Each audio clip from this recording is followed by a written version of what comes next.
지난 기일에는 국가안보와 관련하여 민주노총 간첩 판결에서 간첩들의 지령이 우리 사회의 모든 갈등을 그대로 지시하고 있음을 확인하였습니다.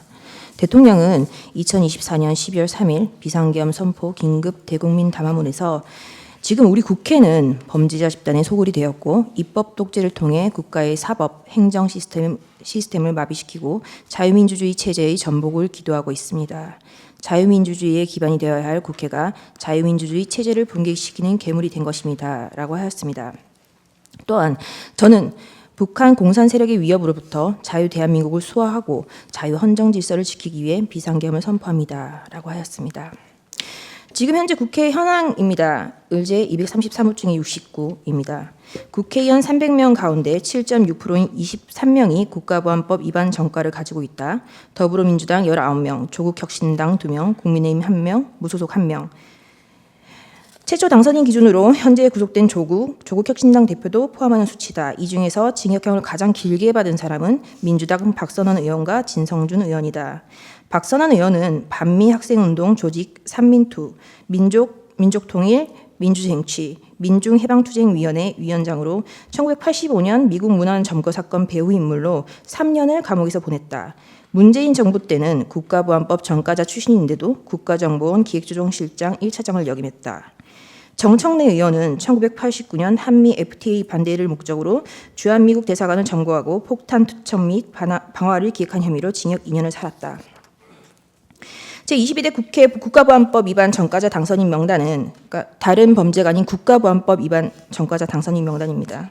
민주당 이하경, 윤후덕, 이용선, 김남근, 박선원, 정태호, 김민석, 서영교, 이인영, 김태년, 정청래, 오기영, 이연희, 진성준, 박홍근, 송재봉, 윤건영, 김성회, 박상혁입니다. 그리고 조국혁신당, 조국, 정춘생, 그리고 국민의힘 최영두, 무소속 김종민입니다. 의제 233호증이 70호증입니다. 이재명과 경기동부연합의 관계에 대하여 기사하고 있습니다. 경기동부연합은 북한 정권을 추종하며 대한민국이 북한에 흡수합병되는 고려 연방제 통일을 목표로 하는 주사파 중의 핵심 세력으로 반체제 세력이고 경기동부연합의 수계는 내란 선동 등의 혐의로 수감되었던 이석기 전 통진당 의원, 문재인 대통령은 2021년 12월 24일 이석기를 가석방하였다. 민변 출신인 이재명 변호사는 민주노동당 김미희 후보와 연대를 통해 성남시장에 당선됐다. 성남시는 이후 신생 청소 용역업체 나눔환경을 청소 대행업체로 선정하였다. 한용진이 대표인데 경기동부연합 공동의장 출신으로 민혁당 사건에 연루돼 구속된 전력이 있다. 김영욱 전 나눔환경 대표는 이석기 보좌관을 지냈으며 경기동부연합의 실세이다. 라는 기사입니다. 2015년으로 거슬러 올라가 보겠습니다. 의제 233호증의 1, 2015년 11월 기사입니다. 북한 대남 공작 조직 225국에 포섭돼 지령을 받은 목사가 전국 민주노총 가맹조직 간부 및 통합진보당 간부 출신 등과 지하조직의 결성을 시도한 혐의가 있다는 취지의 기사입니다. 의제 233호증의 2입니다. 2015년 해산된 통합진보당 세력이 해산 1주년을 맞아 민주노총과 함께 진보진영 연합정당을 만들어 우회 정당 창당 방향으로 방향을 바꿨다라는 취지의 기사입니다. 의제 233호증의 3입니다. 2016년 민중연합당 후보가 67%가 통진당 출신 주요 당직자이다. 사실상 통진당이 재건되었다는 분석입니다. 서울 관악을 이상규 의원, 서울 용산 출마한 이소영 후보가 통진당 출신이라는 취지의 기사입니다. 의제 233호증의 4, 2016년 4월 12일 기사입니다. 통진당 출신 당선시키려는 더민주, 숙주 본색 아닌가. 울산 동구 북구청장 후보 김종훈, 윤종호 후보가 무소속으로 선전. 더불어민주당과 단일화, 모두 더민주 후보가 사퇴했다는 취지의 기사입니다. 의제 233호증의 5, 2016년 4월 14일 기사입니다. 통진당 출신 두 명이 무소속으로 20대 국회에 원내 입성하였다. 특히 통진당 출신 인사들의 국회 입성을 도운 더불어민주당 더불어민주당 문재인 전 대표의 책임론도 불거질 것으로 보인다라는 취지의 기사입니다. 의제 233호증의 7, 2016년 8월 24일자 기사입니다.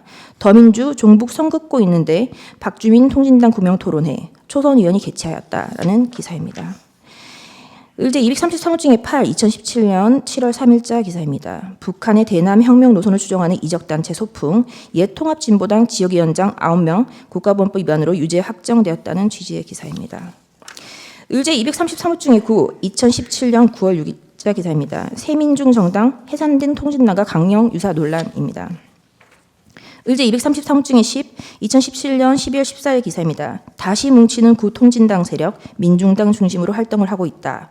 통진당 해산으로 의원직을 잃었던 김재현 현 민중당 대변인이 정치활동을 재개하였다. 한상균 민주노총 위원장과 이석기 전 의원의 석방을 요구하였다라는 취지의 기사입니다. 의제 233호 중에 12, 2018년 10월 22일자 기사입니다. 통진당 해산 명령 받은 지 4년, 문재인 정부 들어 사법부가 조사해온 양승태 대법원장 시절 사법행정권 남용을 근거로 통진당 해산은 정치 공작이라는 주장을 하였습니다. 의제 233호 중에 23, 2018년 12월 8일자 기사입니다. 이석기를 석방하라. 민중당 당원과 민주노총 노조원 1,800명이 이석기의 석방을 요구했다는 기사입니다. 의제 233호 중에 14, 2018년 12월 10일자 기사입니다. 민주노총까지 가세해 3년 새 200배 불어난 이석기 석방 집회라는 취지의 기사입니다. 의제 233호 중에 15, 2018년 12월 18일 북한은 이석기 전 통진당 의원이 석방 요구를 의로운 투쟁이라 했다라는 취지의 기사입니다. 의제 233호 중에 16, 2019년 2월 8일자 기사입니다. 이석기는 면회객에게 환하게 웃으며 드디어 우리가 이겼지 않느냐, 양승태가 잡혔으니 곧 나올 것이다.